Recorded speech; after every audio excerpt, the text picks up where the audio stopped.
Good morning and welcome to the 24 Hours to Save AIDS Research live stream. I'm Jeff Wickersham in New Haven, Connecticut. And I'm Judy Auerbach in San Francisco, California. It's great to be with you this morning, Judy, as well as the entire Save AIDS Research team who are backstage and who you'll be meeting shortly. It's great to also be bringing together people from around the globe in support of funding to promote and support HIV research. Just as a reminder to our guests, we are streaming live on YouTube where you can find closed captioning. We're also streaming on StreamYard, Facebook, and Twitch. Right. And I just have to say, this is really a most amazing event. The support we've gotten from everybody is outstanding. We have a really stellar planning group of about 15 people who just decided to do this, volunteered, gave up their time. And none of us had experience with StreamYard, this platform we're using. So we're going to ask for a lot of grace today and know that we're all in this together, even if we have a few glitches like mine, where I disappeared from the screen and then just hit the wrong button, came right back.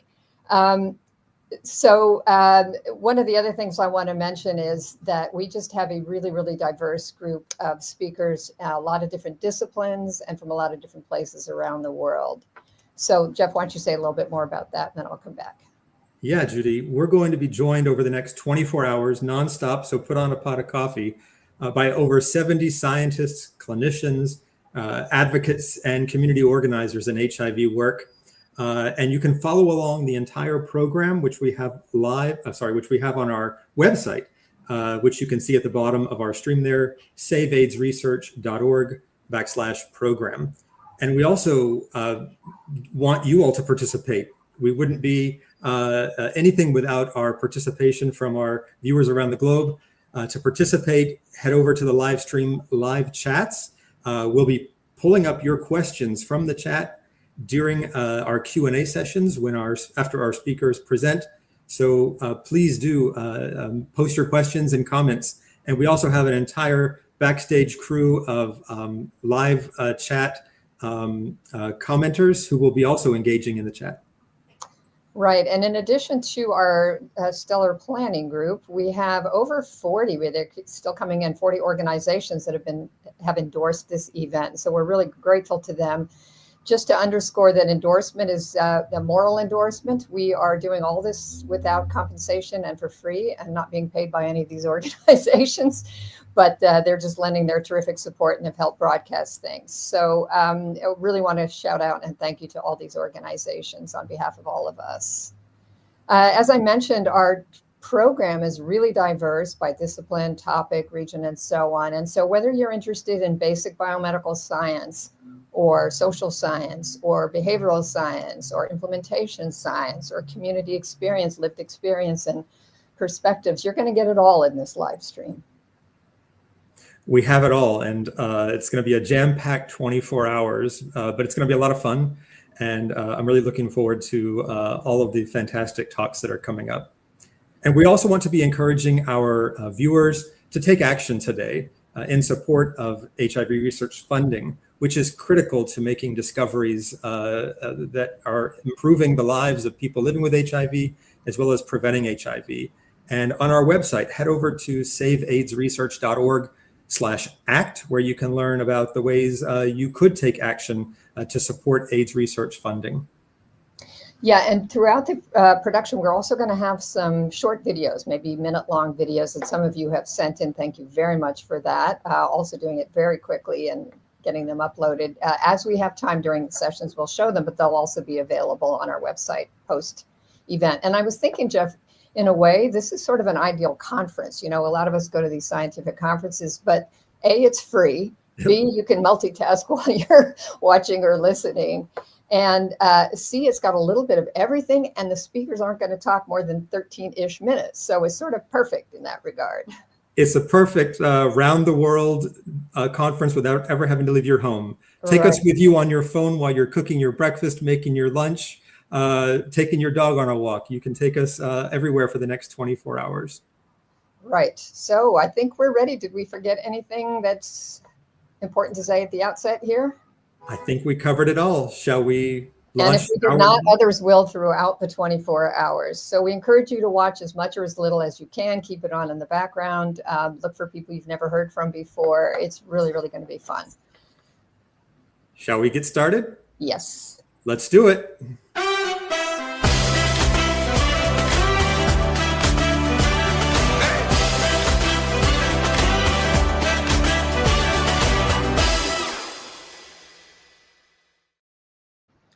Okay, well, here we are, session 1, hour 1. Our great opening session is focused on the theme, the question, why should we care about HIV and AIDS research? And I would add a word in there. Why should we all care about HIV research? Not everybody watching is engaged in this area of science and community activism, but you're here because you want to learn something or you want to share something. So that's wonderful. But there is a big question now at this moment in time. Why should we care about this? And to address various aspects of that question, we have 3 absolutely stellar speakers. Greg Millett from amfAR, Moses Supercharger. Moses, are you maybe in Uganda? Are you in Uganda today? Yes, you are. Terrific. And Shashika Bandara from McGill University in Canada. So we are going to begin. We're going to lead right off with Greg, who's going to open us with a presentation around the broad benefits of AIDS research. Over to you, Greg. Great. Thank you, Judy. Good morning. Good afternoon, everybody. I just want to make sure that everyone can see my slides. Yep. Terrific. So I do want to speak about the broad benefits of AIDS research. And, you know, when you think about HIV, I think many of us know that there are 40 million people worldwide who are living with HIV. Approximately 77% of us are accessing care. And we know that people with HIV who are in treatment can live very long and productive lives without passing HIV onto their partners or their children during pregnancy. And all of this is because of science. I am one of the 40 million people living with HIV, and although I'm not here to talk about how HIV scientific research has changed my life, instead, I would like to discuss how HIV research has benefited other advancements in diagnostic tests and treatment, or even curing other diseases. So with that, I want to talk first about HIV research and how it sped up development of diagnostic tests that really have become fairly commonplace. The first is polymerase chain reaction. I know it's a mouthful, but PCR is a technique that really allows you to amplify tiny genetic fragments, and it's really revolutionized HIV research. Now, PCR is a specific form of something that is called nucleic acid amplification tests. And this is something that goes all the way back to 1869, where there were this discovery of nucleic acids by a Swiss biologist. Many years later, nearly 100 years later, there was the invention of PCR, this technique by an American biochemist, Kary Mullis, who invented PCR and was awarded the Nobel Peace Prize in 1993. And then we saw advancements really quickly after that. And a lot of that was because of necessity. In the mid to late 1990s, the HIV epidemic, particularly in the United States, as well as hepatitis C epidemics, were incredibly urgent. And by urgent, we meant that, you know, there was all sorts of tools that we needed for blood screening for HIV as well as hepatitis C. And this is where NAT testing really became widely adopted. Now, what can PCR detect? PCR, which has been used quite frequently for HIV as well as hepatitis C testing, was really rocket launched during that period. Now it detects infectious diseases like TB, chlamydia, influenza, Lyme disease, and COVID-19. It can detect genetic diseases like cystic fibrosis or Huntington's diseases. It can also detect different types of cancer like lymphoma, or even whether a person has a resurgence of cancer. It could also detect genetic factors and variations that are taking place that put people at higher risk. And it could also detect chromosomal differences during prenatal testing, like Down syndrome.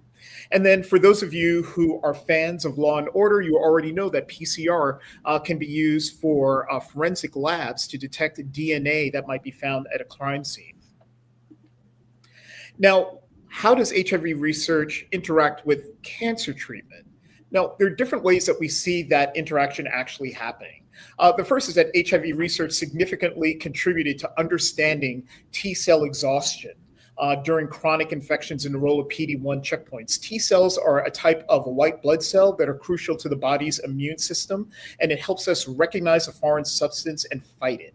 PD-1 inhibitors block PD-1 pathways that prevent cancer cells from evading the immune system.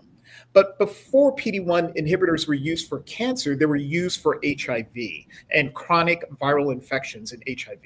Cancer, like HIV, involves a state of persistent inflammation of the immune system. Your immune system is constantly fighting cancer, constantly fighting HIV if you're HIV positive. And this is why this particular inhibitor has been so important. And you can see on the right-hand side some examples of this PD-1 inhibitor that many Americans and many people worldwide are using.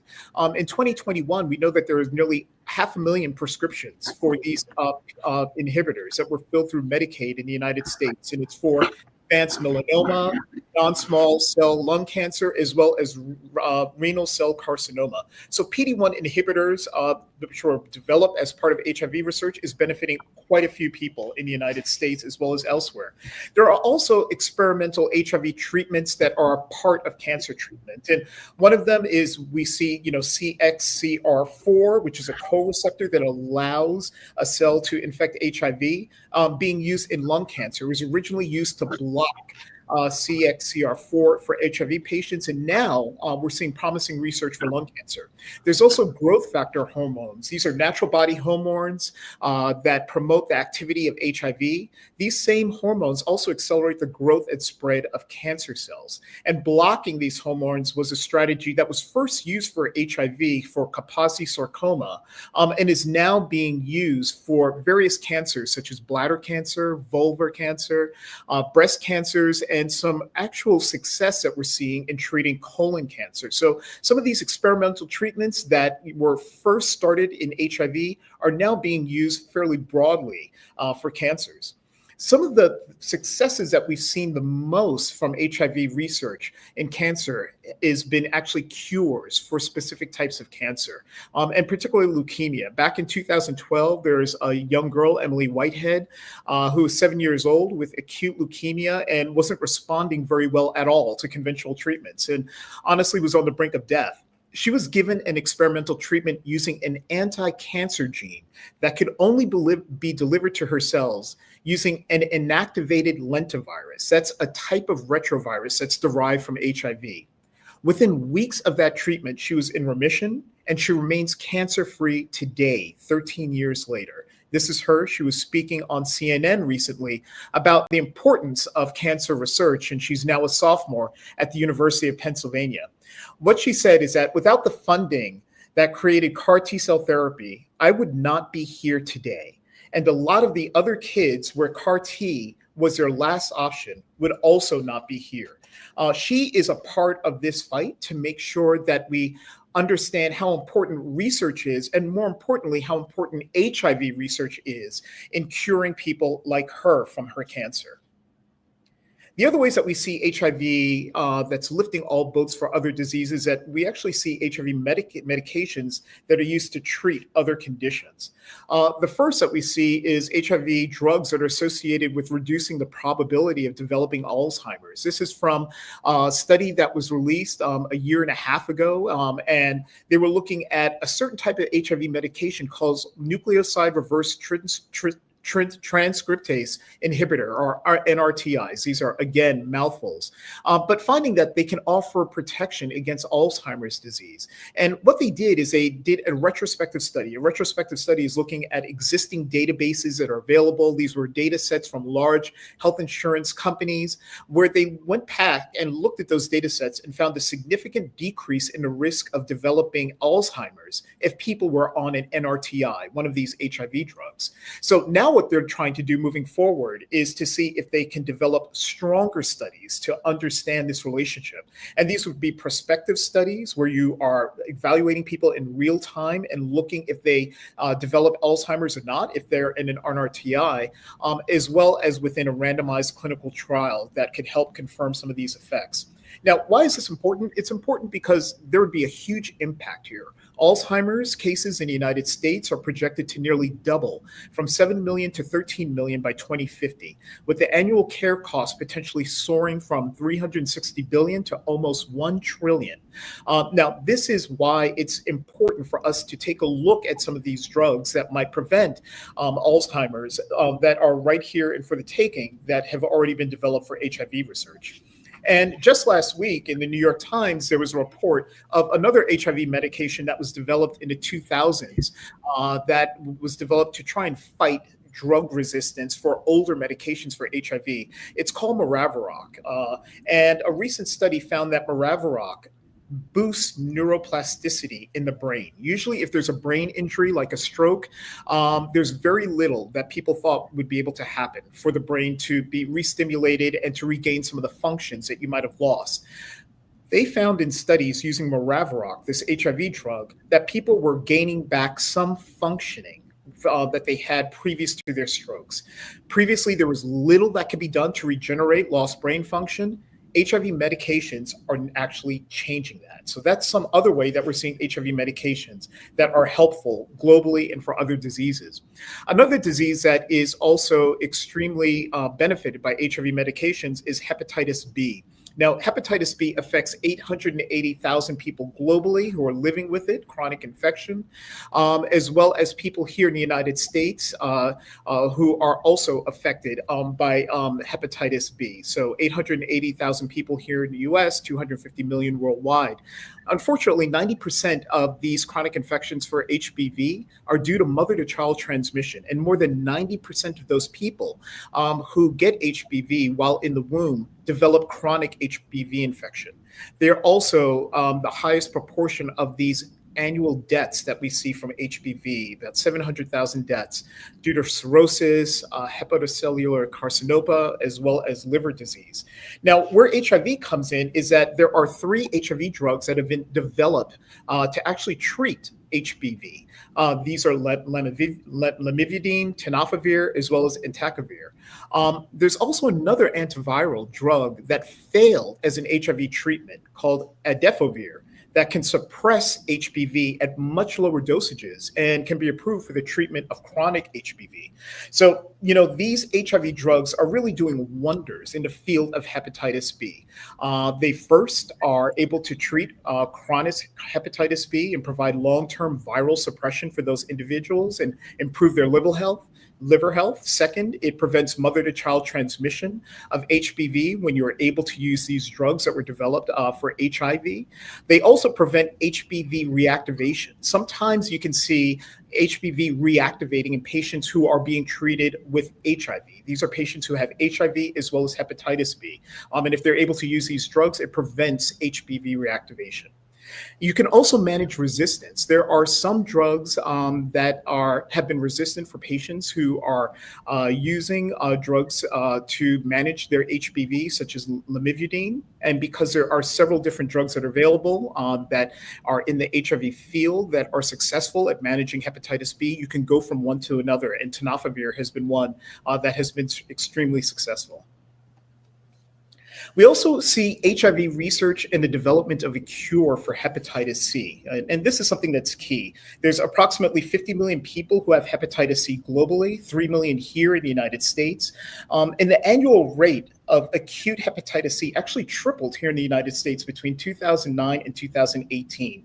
The largest proportion of chronic hepatitis C cases, which you can see here, occur among people who are ages between 20 and 39, as well as 50 and 69. And unfortunately, only 61% of individuals with hepatitis C know that they have hepatitis C. Now, this is why it's important for us to take a look at these specific issues. Hepatitis C actually infects a lot of people that we know. There's been a lot of famous Americans, such as Mickey Mantle, country singer Naomi Judd, Aerosmith frontman Steve Tyler, Pamela Anderson, the singer Natalie Cole, Lou Reed, David Crosby, even Anthony Kiedis from Red Hot Chili Peppers are all people who have had hepatitis C. And we know that there are HIV researchers who worked on cures for hepatitis C. We have these recent cures called direct antiviral agents, and they significantly reduce risk of liver disease and cancer, various kidney diseases, insulin resistance and type 2 diabetes, as well as cardiovascular events like heart attack, stroke, and peripheral artery disease. The other things that's incredible about having these DAA agents that actually cure hepatitis C is that it actually makes more organs available for liver transplants. Previously, if somebody had a liver that was infected with hepatitis C, they weren't able to use it for transplants. Now, people can get livers that have hepatitis C, have it transplanted, and take these drugs, these DAA drugs, to actually cure the hepatitis C. So it actually increases the number of livers that are available for transplantation. And the 1 minute warning there, Greg. And the reason that we have some of these drugs is because there's an HIV scientist who helped put together these types of medications. He first started his career in HIV, went from there to HPV treatment, and then from there developing hepatitis C. So a clear through line on why this is important. And HIV research and the development of vaccines that stem disease outbreaks. Right now, we're unfortunately in the midst of an Ebola outbreak that's taking place in Congo. And HIV really has been instrumental in producing a vaccine that is 84% effective against Ebola. And why this is important is that back between 2014 and 2016, over 28,000 people were infected with Ebola and 11,000 who had died. We're also seeing that HIV research has been instrumental in development of the COVID-19 vaccines and Operation Warp Speed that President Trump launched many years ago. Extremely effective. And a lot of that was because of established trial networks of HIV, the vaccine trials that really provided the infrastructure for it. And there was a paper that was just released last week that showed that the global estimates of people who are actually saved by this vaccine between 2020 as well as 2024 was 2.5 million. So in summary, HIV research has contributed to health advancements for other diseases, from NAT testing and PCR diagnostic tests that really were revolutionized during HIV research, cancer drugs, as well as cancer cure because of HIV research, HIV medications that reduce the risk of Alzheimer's disease or reduce loss of brain function after a stroke, as well as medications that prevent and treat HPV, as well as background research and research infrastructure for cures for hepatitis C and vaccines for Ebola and COVID-19. So what this really shows is that overall, research saves lives. But more importantly, HIV research saves all lives. Thank you.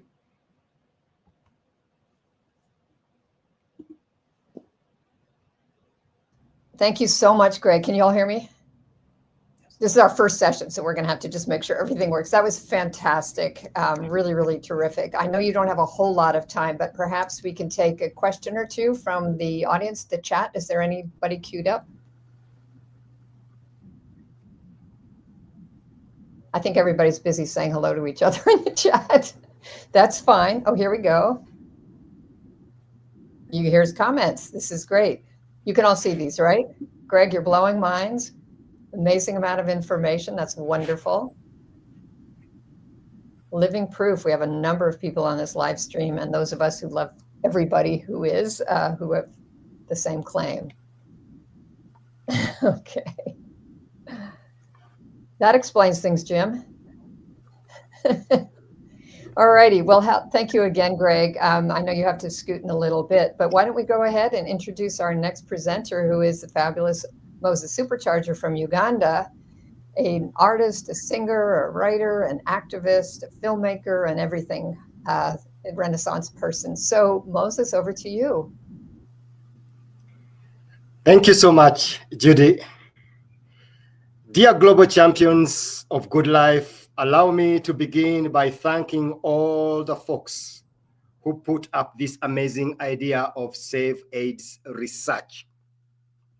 Since 1986, AIDS research has been a testing ground for new concepts and technologies in drug development, diagnostics, treatment, and virus prevention, like my brother Greg has put it.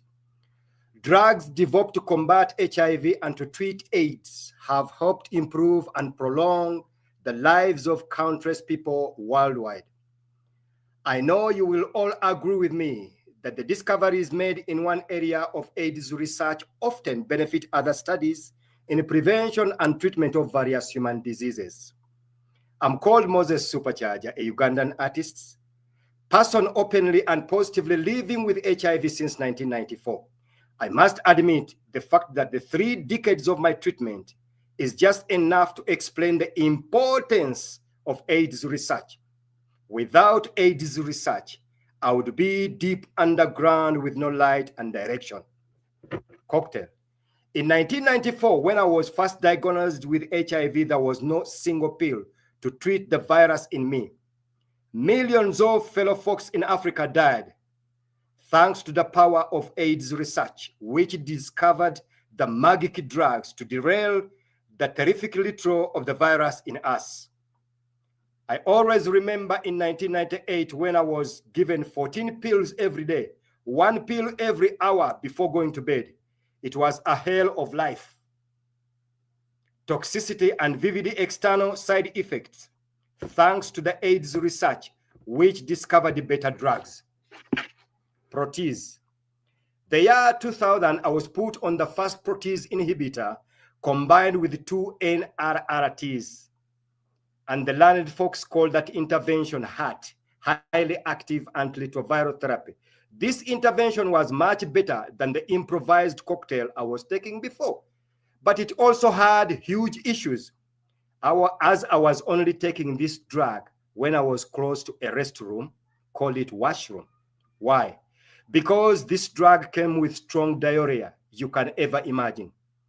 As if that was not enough, this drug had to be kept in a refrigerator, which I didn't have.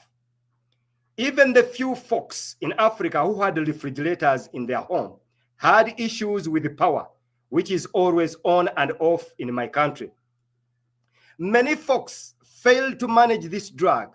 Therefore, that explained the high resistant cases we saw in Africa in the early 2000s, thanks to AIDS research, which produced better protease inhibitors with less side effects and could be kept in our African hearts without refrigerators. Adherence to daily drugs was always a big global challenge, thanks to AIDS research, which has brought a pill a day, a pill a week, a pill a month. Oh my God. And now we are heading to an injection after 6 months. What an amazing combination of results from AIDS research. Kids, my beautiful world is right now struggling with millions of children born with HIV, who we want to live healthy for over 8 years. But without AIDS research, our children will face challenges, as we all don't know how long their internal organs can handle daily meds. It is only AIDS research which will answer that big question. These leaders of tomorrow will periodically need to upgrade in their 85 years treatment. It is only AIDS research which can help us to achieve that dream. HIV cure. Fellow champions of good life, our hearts are breaking because we have spent decades energizing folks to take their medications as we wait for a potent and durable HIV cure, which can only be discovered through a global collaboration of AIDS research. Someone from the West will say, you got art, you don't need HIV cure. But my friend, not everyone who wants art in Africa gets art in Africa. In my country, people go weeks without art due to stockouts and other infrastructure barriers. Even those who are lucky to get art face challenges of adherence and stigma. Therefore, all our hopes are on a magic cure. But without research, there will never be a cure. Resistance. We are living in a continent where you see folks who have failed first line, second line, and third line. In my country, we have thousands of folks, mainly young people, placed in compassion study, and it's only AIDS research which can save their lives. Even the newest drugs today, some people have resisted to it. They need something else which can only be brought by AIDS research. Community bridges. Dear champions of super life, without AIDS research, bridges break with no repairs. Community advisory boards have played a very fundamental role of bridging communities with researchers, funders, and policymakers. allow me to talk about the supersonic research supported by NIH, which I have been part of since 2013. The supersonic research supported by NIH networks have produced and supported vibrant community advisory board, which bridge research and the grassroots people. We have been there right from the concept development, protocol stages, and actual research, amplifying voices of the voiceless. My cab, which was sitting every month, now we take months without meeting to represent our grassroots people. Aging. Millions of people have aged with the virus, developing comorbidities and co-infections, which can only be addressed by AIDS research. Dear fellow members, we need to step up. Thank you so much for starting the fight, but don't give up. Keep standing. Keep fighting for AIDS research. I love you and thank you so much for involving me.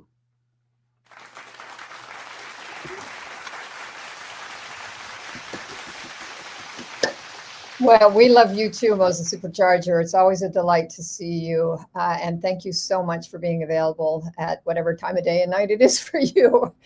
And you provided an absolutely perfect segue to our next presenter, Shashika Bandara, who's going to talk about global solidarity. So I'm going to turn it straight over to you, Shashika. Great. Can you all see my slides? I'm just going to...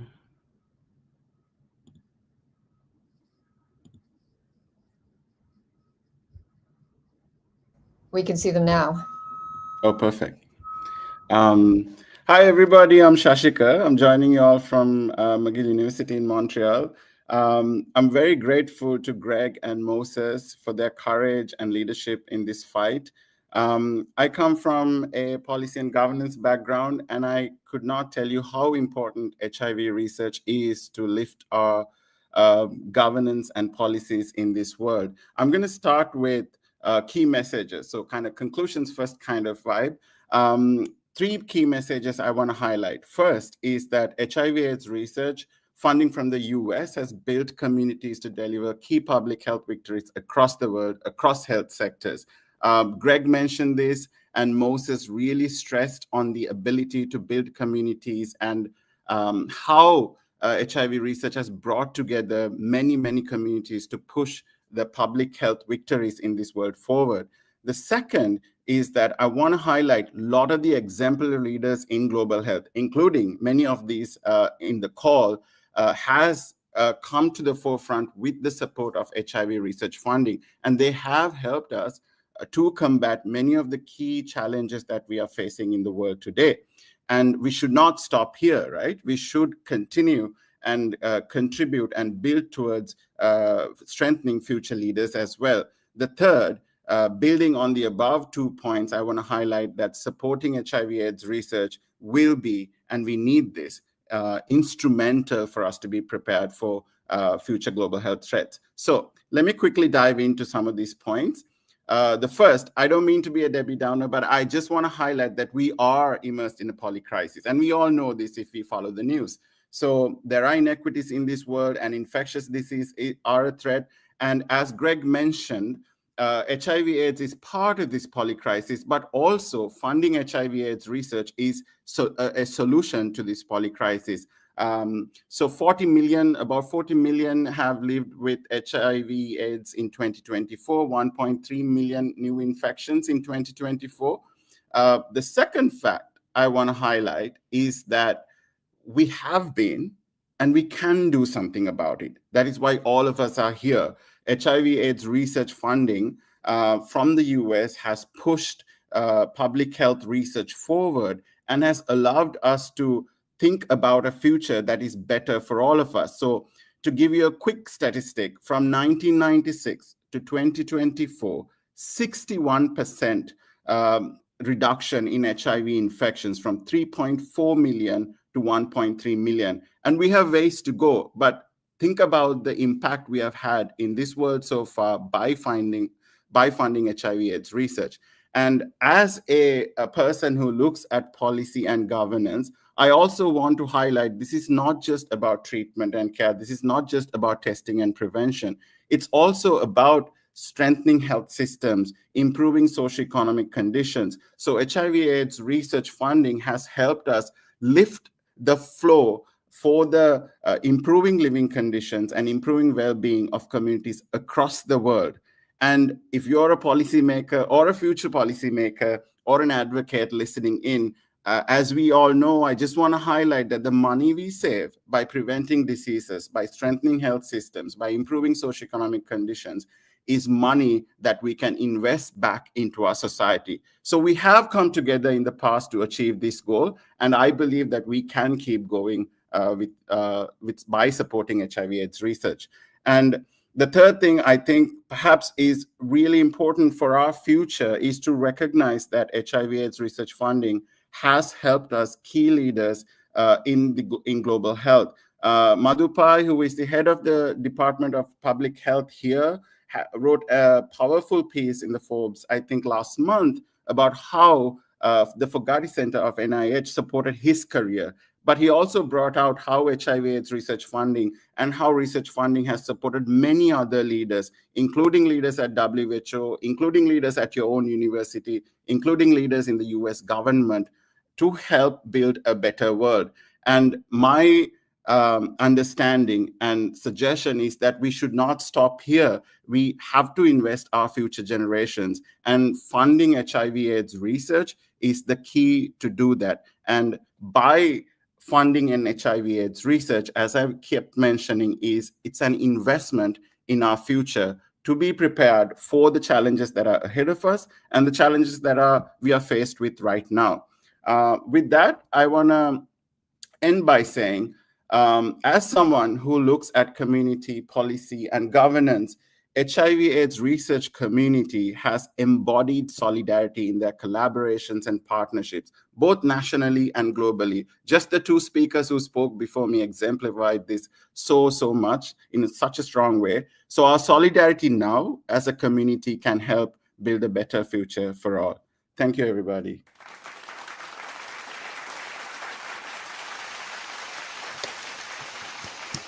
Terrific. Thank you, Shashika. And I guess the theme, besides why everybody should care about HIV, I mean, it is really why we all should care, is local is global and global is local. And I think you've all helped make that point. You know, in the US, there's a lot of emphasis by our administration now to focus on America and Americans and Americans' health.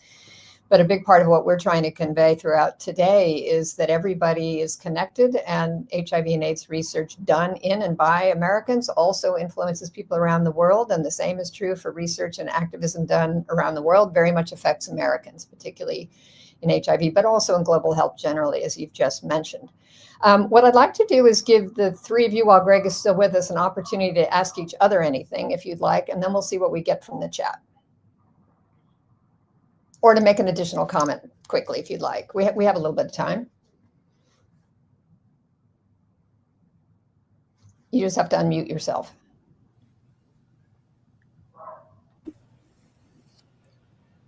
Yeah. Great. Can I Moses, jump in? Yes, Go ahead, please. Moses.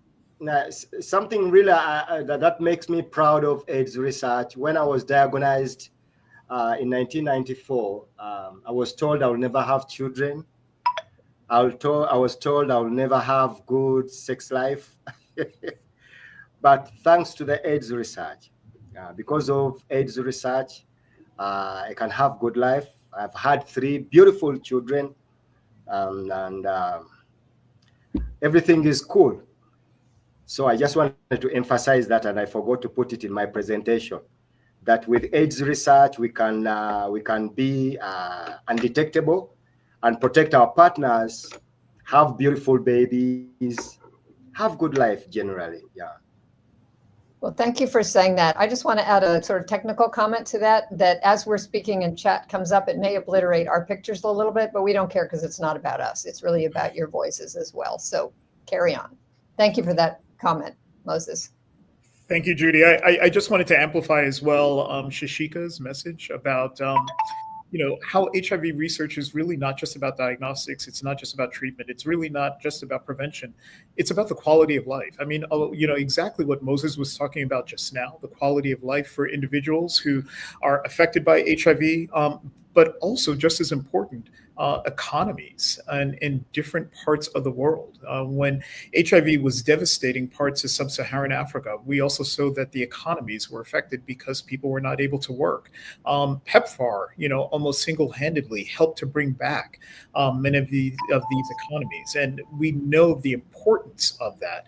And the fact that HIV research is also a force multiplier for other diseases, that HIV medications are being used for hepatitis B, for chronic health infections here as well as elsewhere, is also something else that not only affects quality of life, but also affects the economy in many of these different places. So I'm really glad that both Moses as well as Shashika brought those points to the fore.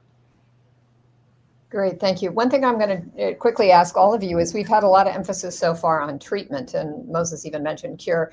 What about prevention? Any comments? Any thoughts? Yeah.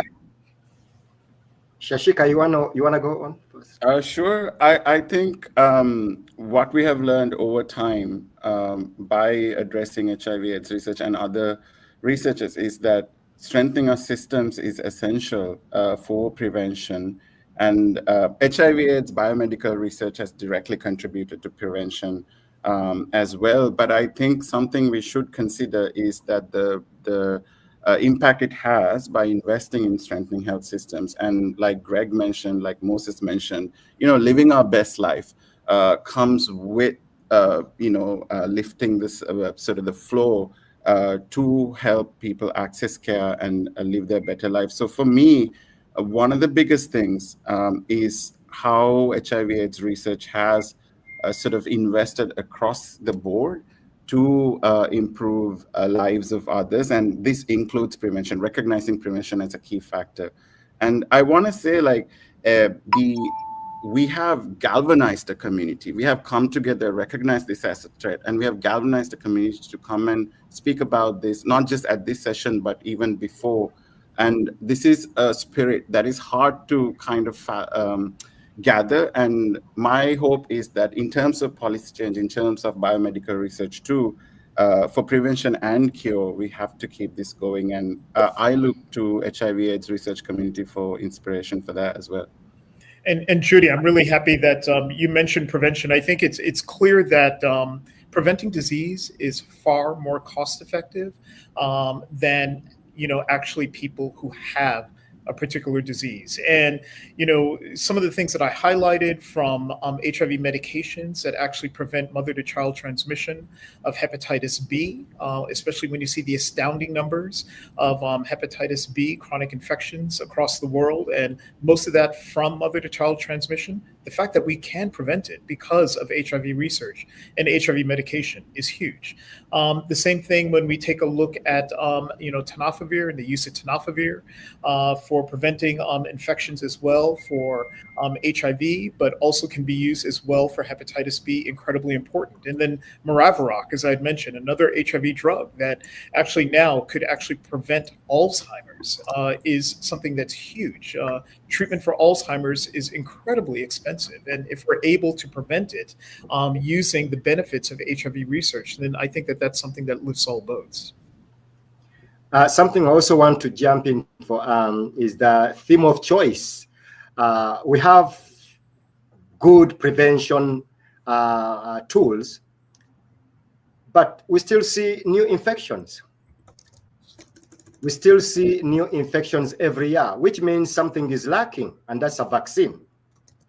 So AIDS research is the only thing that can bring us to a good vaccine that can also be added to the amazing prevention tools that we have today.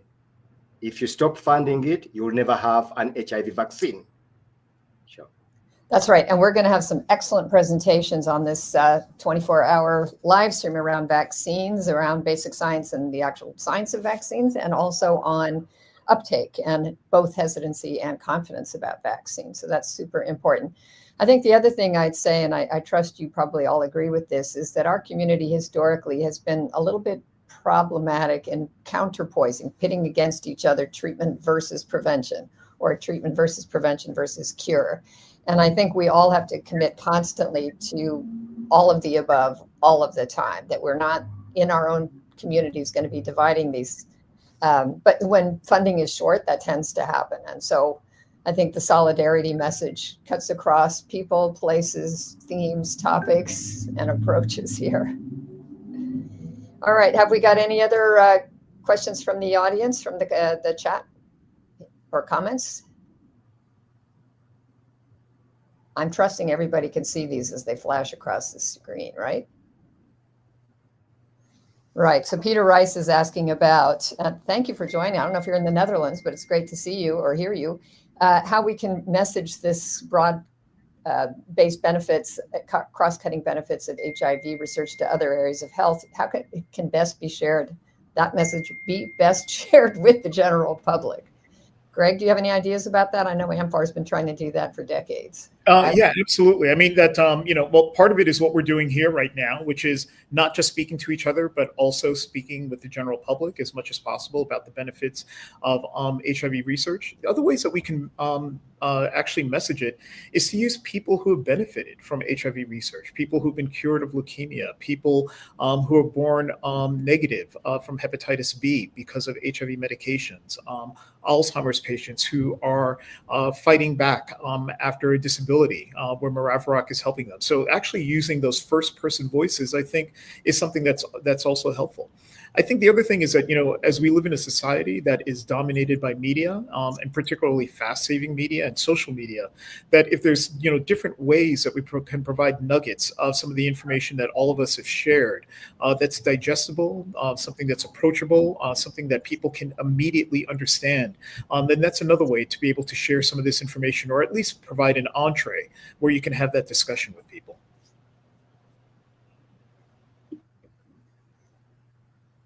Thank you so much. Anything else any of you would like to say? I know, Greg, thank you for hanging on. I thought you had to leave, but of course we're so compelling. You're Judy, not going anywhere. one thing I also think that we can do is to emphasize the use of our networks, especially in Africa. We have lots of networks of people living with HIV that can be enticed to keep up the pressure on governments so that they can keep up the AIDS research going. We have several advocacy networks of people living with HIV and hepatitis B and hepatitis C. So we can all use those to keep up the pressure to our leaders, keep funding the AIDS research. Yeah. Absolutely. Oh, yes, Supercharger, we have time. Can you sing us one of your fabulous songs? I have several songs, but there is one which I usually sing to our people in Uganda because we have a problem of resistance. It's saying, "Say no to resistance." Here it goes. Aye mama, aye mama, aye mama, say no to resistance. Aye mama, aye mama, aye mama, say no to resistance. It's a song that I usually use to energize people to keep taking their medications. As you know, we have a problem. People don't take medications correctly, especially in Uganda. I've composed over 70 songs. Over 70 songs, and produced videos, and all are geared at literacy towards HIV prevention, treatment, and research. Yeah. Yeah. And I'm happy. Yeah, thank you. Your voice is going a little bit in and out, but I can attest, the work that you do is so important. We think about science and journal dissemination and conference dissemination, but music, dance, arts, performance, reaching out to communities as a community member is so hugely important. And you've just been absolutely stellar in that.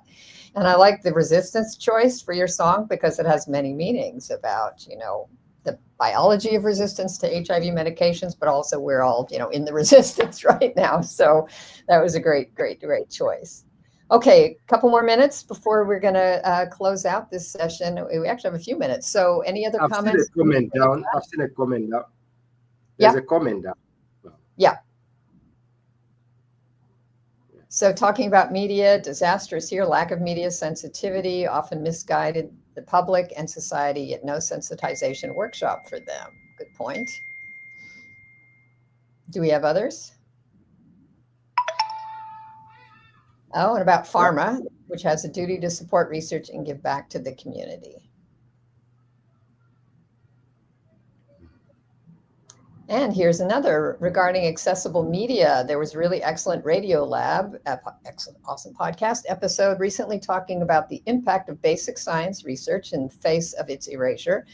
And these dimensions of HIV research came up. Hands full at the moment, but we'll drop link in a bit later to share and inform friends, communities. Thank you, Olivia.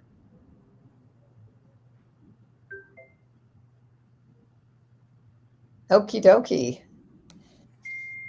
Any final words before any of you has to sign off? And then we actually have some videos and testimonials, as we mentioned earlier, that we can show.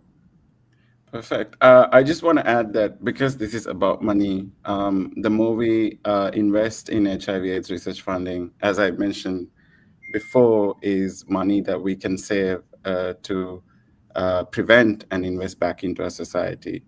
So if someone is watching who is in a place of policymaking, this is something you can take to your leaders and speak about it. Thank you. Yeah, thank you for those comments. We have reached out to policy, to media, to activists, to researchers, to governmental, non-governmental folks. So hopefully all are watching and listening and taking your excellent messages to heart and action. All right, well, let's thank everybody on this panel one more time. I think we all know why we should care about HIV and AIDS research and HIV and AIDS and all the people living with and affected by. So I'd like to see if we can queue up one of our excellent videos and testimonials. We probably have time for a couple. I'm turning to my backstage friends who I think are the ones who can do this. My name is Faye Landsman. I'm a laboratory specialist with the ACTG Lab Center at UCLA. I've worked in HIV research for 34 years, but HIV research has affected me far more personally than professionally. When I met my husband 32 years ago, there were no treatments effective for HIV. He had already been living with HIV for 4 years. He started using antiretrovirals in 1997, and in 2000, despite not knowing how long the medicines would keep working or what side effects he might have, we got married. We celebrated our 25th anniversary in February.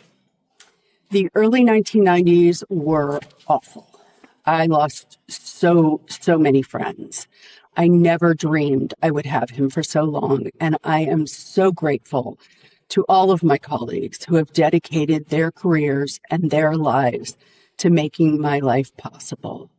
Without HIV science, my life as I know it would not be possible.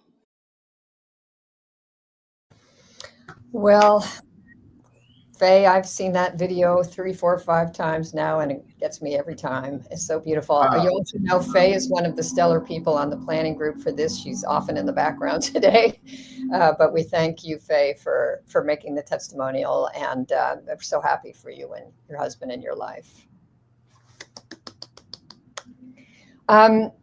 We have a couple more minutes. I don't know if y'all want to show another video or if we should just move on to our next panel if everyone's ready. Sure. What do you think? You can have one more. Okay. Hi, my name is Greg Gonzalez. I'm an AIDS researcher at the Yale University School of Public Health. More importantly, I'm somebody who's been living with AIDS since 1995 at least. I'm alive today because of antiretroviral therapy that has given me a new lease on life. I'm living proof that AIDS research has changed the world for the better. Come join us. Help us save AIDS research, which is under assault right now from an administration and a Congress which wants to cut funding for biomedical research and foreclose on advances that saved my life and the lives of millions of others. Thank you.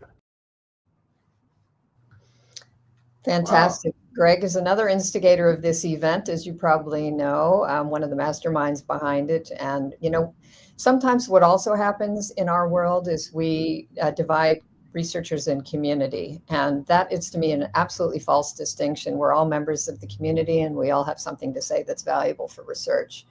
So there are a lot of people engaged in science who are very much identified as community. And I think we need to do everything we can to break down barriers like that as we move forward. All right, thanks again. Jeff, are you available to come back on with me or no? Sorry to put you on the spot there. Do you want to Hi, add Judy. anything else? I may have forgotten some things, and we have a minute to address that before we move to our next panel.